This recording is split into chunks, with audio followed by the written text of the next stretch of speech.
वह पर्सन हयना से कह रहा होता है कि देखते हैं कि यह पर्सन क्या जमा कर रहा था। यदि हम अपने कार्ड को सही से खेलते हैं तो हम तब तक जीवित रह सकते हैं जब तक कोई हमें बचा ना ले इससे। तभी हमें हान फैंग का खून से लथपथ हाथ दिखाया जाता है और वो मन में कह रहा होता है कि मैं हिल नहीं सकता, क्या मैं मर रहा हूँ? तो ऐसा लगता है जैसा मरना था, और आंखें खोल के उनकी तरफ देख रहा था। तभी वो पर्सन कह रहा होता है कि तुम सच में एक छोटी सी गर्ल हो, है ना? मुझे बाद में इस परफॉर्मेंस का रिवॉर्ड देना देना होगा, है ना? कह रही होती है, तुम हो ना? आप कहाँ छू रहे हो?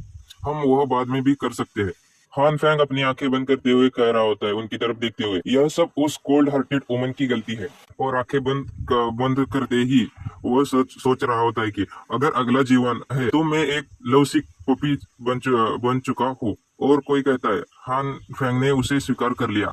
एक साधारण प्रेमी था ना, क्या करे बेचारा। उसे एक चमकती हुई लाइट दिखाई देती है और वह कह रहा होता है, यह क्या है? उस लाइट को हाथ लगाते हुए कह रहा होता है, यह सचमुच वार्म लाइट है। वह रेड लाइट वो बन जाती है और वो कह रहा होता है, यह हेवन की लाइट है। और तभी उसे कुछ होने लगता है और वो कह रहा होता है, रुको मेरा हाथ। ऐसा लगता है कि जैसे उसके अंदर से पूरी लाइट लाइट जाके उसे दर्द होने लगता है और वो जोर से चिल्लाने लगता है। और तभी वहां से वो गायब हो जाता है और तभी वो अपने बेड से चिल्लाते हुए उठ जाता है और वो कह रहा होता है, मैं कहाँ हूँ? और वो बाहर देखता है, खिड़की से बाहर देखता है और अपनी सिटी को देख के, सिटी वहां पे सब कुछ अच्छा था पहले जैसा।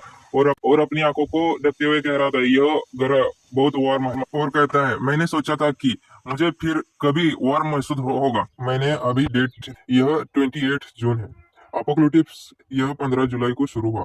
मुझे डेट मान लिया गया, लेकिन मैं अपोक्लिप्स से आधा महीना पहले पहले के समय में वापस आ गया हूँ। और चुकते हुए कहता है, इसका मतलब मैं रिबॉर्न हो गया हूँ। फैंग अपने हाथों की तरफ देखते हुए कहता है, लेकिन इस बार कुछ अलग है। कुछ अजीब ही हो रहा है। जब से मैं उठा हूँ तब से यह रेड लाइट, यह पूरे समय मेरे राइट हैंड के आसपास रही है। अपने हाथों को झटकाते हुए कह रहा होता है कि इसमें कोई चोट या कुछ भी नहीं है, बस महसूस वार्म हो जाता है। ऐसा लगता है यह कुछ और नहीं कर रहा। मुझे लगा कि मैं पहले चीजों की कल्पना कर रहा था। और जोर से छींकता है और चीखने के बाद अपने हाथों की तरफ चौंकते हुए देखता है और कहता है, यह तो ग्रीन हो गया। चौंकते हुए कहता है, यह तो बहुत बढ़ने लगा। तभी जोरों से हाँफने लगता है और कहता है कि मेरे हाथ से इस लाइट की किरणें निकल रही है। अब इसे साइंस कैसे प्रूव कर सकता है? और घबराते हुए कहता है, यह सिकुड़ रहा है। यह ग्रीन लाइट, यह बहुत अनियमित है। यह सिकुड़ रहा है और बढ़ रहा है, बिल्कुल रेड जैसा। और नीचे बैठते हुए कहता है, मुझे अचानक महसूस हुआ पूरी तरह से सूखा हुआ हूँ। क्या यह ग्रीन लाइट के कारण है? फैंग गुस्से से हाथ हिलाते हुए कहता है, धिक्कार है, आखिरकार यह क्या चीज है? और अगले ही पल वह शांत शांत और चौंकते हुए कहता है कि एक मिनट रुक जाओ, यह बिल्कुल उन मानवा की स्टोरी की तरह है जो कि मैंने पढ़ा है। अपने हाथों में छुरी लेके कहता है, प्रोटेजेनिस ही हमेशा रिबॉर्न होते हैं। थोड़ा परेशान होकर कहता, मन में सोचता है, चिट जैसी मुझे कोई पावर मिली है?